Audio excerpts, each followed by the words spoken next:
उस काम में लगा। बिना अकल, बिना सोचे, बिना समझे हमने वैलेंटाइन डे चालू कर दिया। स्कूलों में, कॉलेजों में पागलों की तरह से Valentine day, Valentine day, Valentine day. अब जहां सेक्स संबंध ही जिंदगी का सारा उत्कर्ष है, चरम है, तो वहां फिर मान्यता क्या है?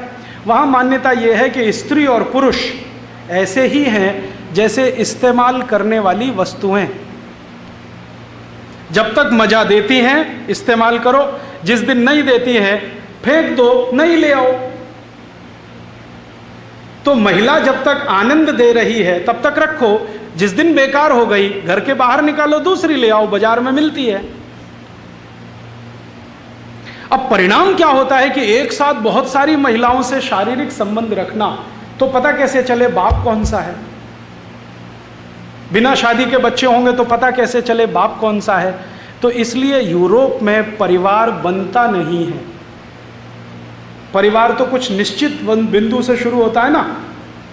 परिवार तो ऐसे शुरू होता है, मेरी माँ ने कहा देख ये तेरे पिताजी हैं, बस वहीं से शुरू हुआ। वहां कोई माँ ये कह नहीं सकती कि ये तेरे पिताजी, पता ही नहीं है उसको कौन सा पिताजी है। और ये 1-2 साल नहीं रहा है, 2500 साल ये रहा है। और 2500 साल में कम ज़्यादा होता रहा। आज भी 2006 में यूरोप में यही चल रहा है। मैक्सिमम लोग लिव इन रिलेशनशिप में हैं, धर्म पत्नी और पति बनके नहीं। गर्लफ्रेंड बॉयफ्रेंड हैं, पति पत्नी नहीं। जो हमारी परिभाषा है ना पति पत्नी की, नहीं है। तो वहाँ फिर होता क्या है? वहाँ फिर होता ये है कि जब इतने सारे लोगों से इतने तरह के संबंध आप रखें, तो सबसे ज़्यादा वेनरल डिसीजेस, सेक्स जनित रोग सबसे ज़्यादा इसी समाज में, सबसे ज़्यादा। और आजकल तो आप सुनते हैं ना बार बार, वफादार रहो, एक ही पत्नी से संपर्क रखो, नहीं तो ये हो जाएगा, ये हो जाएगा। यूरोप में ये कहानी 2500 साल से ऐसे ही चल रही है। फिर बीच बीच में कुछ लोग ऐसे आए यूरोप में जिन्होंने इसको बदलने की कोशिश की।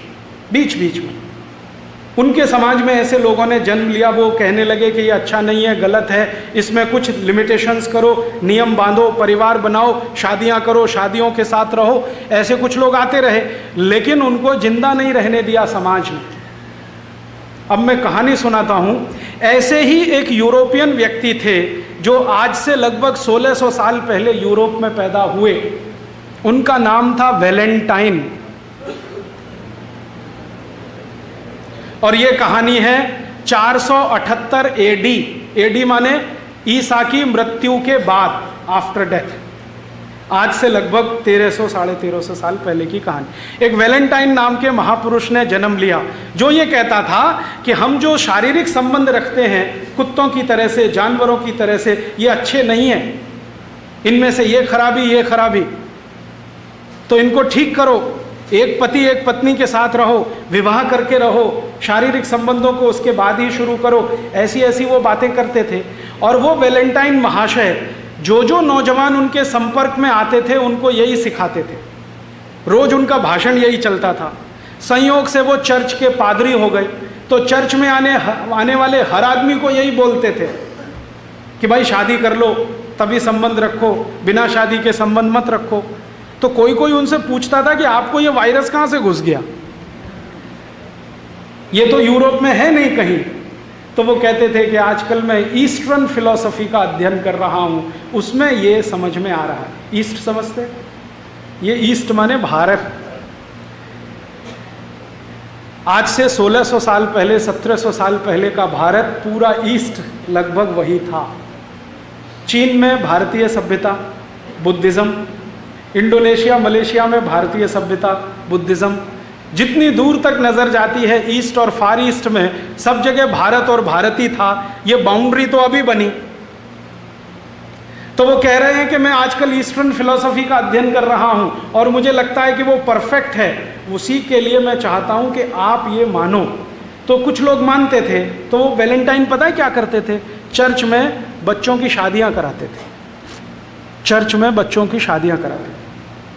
और 1-2 नहीं, उन्होंने सैकड़ों शादियां कराई। जिस समय ये वैलेंटाइन हुए उस समय रोम में एक राजा था, उसका नाम था क्लॉडियस। बड़ा राजा था, सम्राट है, चक्रवर्ती सम्राट। क्लॉडियस ने कहा कि ये जो आदमी है वैलेंटाइन, हमारी यूरोप की परंपरा को बिगाड़ रहा है। हम बिना शादी करके रहने वाले लोग, मौज मजे में डूबने वाले लोग, और ये सबको शादियां करवाता फिर रहा है। तो क्लॉडियस ने एक दिन आदेश दिया कि वैलेंटाइन को पकड़ के लाओ। तो गया वैलेंटाइन को पूछा, तुम ये क्या गलत काम कर रहे हो, अधर्म फैला रहे हो, अपसंस्कृति ला रहे हो, हमको ये मंजूर नहीं है, वगैरह वगैरह। तो उसने कहा कि मुझे ऐसा लगता है कि यही ठीक है। तो क्लॉडियस ने उसकी एक न सुनी और उसको फांसी की सजा का आदेश दे दिया। तो 14 फरवरी सन 498 को वैलेंटाइन को फांसी हो गई। आरोप क्या था कि वो बच्चों की शादियां कराते हैं, इसलिए फांसी हो गई। माने शादी कराना जुर्म है, तो फांसी हो गई। जिस दिन उनको फांसी हुई तो जिन बच्चों ने वैलेंटाइन के कहने पर शादियां की थी, उन्होंने वो दिन वैलेंटाइन डे मनाना शुरू कर दिया। अब ये वैलेंटाइन डे की कहानी है। यूरोप में वैलेंटाइन डे होता है क्योंकि वहां शादी नहीं होती, और जो कर ले वो वैलेंटाइन डे मनाता है। अब भारत में बिना अकल, बिना सोचे, बिना समझे हमने वैलेंटाइन डे चालू कर दिया। स्कूलों में, कॉलेजों में पागलों की तरह से Valentine day, Valentine day, Valentine day. और इस धंधे में बड़ी बड़ी कंपनियां लग गई जिनको ग्रीटिंग कार्ड्स बेचने हैं। वैलेंटाइन डे का ग्रीटिंग कार्ड, वैलेंटाइन डे का गिफ्ट, और वैलेंटाइन डे का तो मिठाई, और वैलेंटाइन डे का तो ये, और वैलेंटाइन डे का वो। और टीवी चैनलों ने धुआंधार उसका प्रचार कर दिया।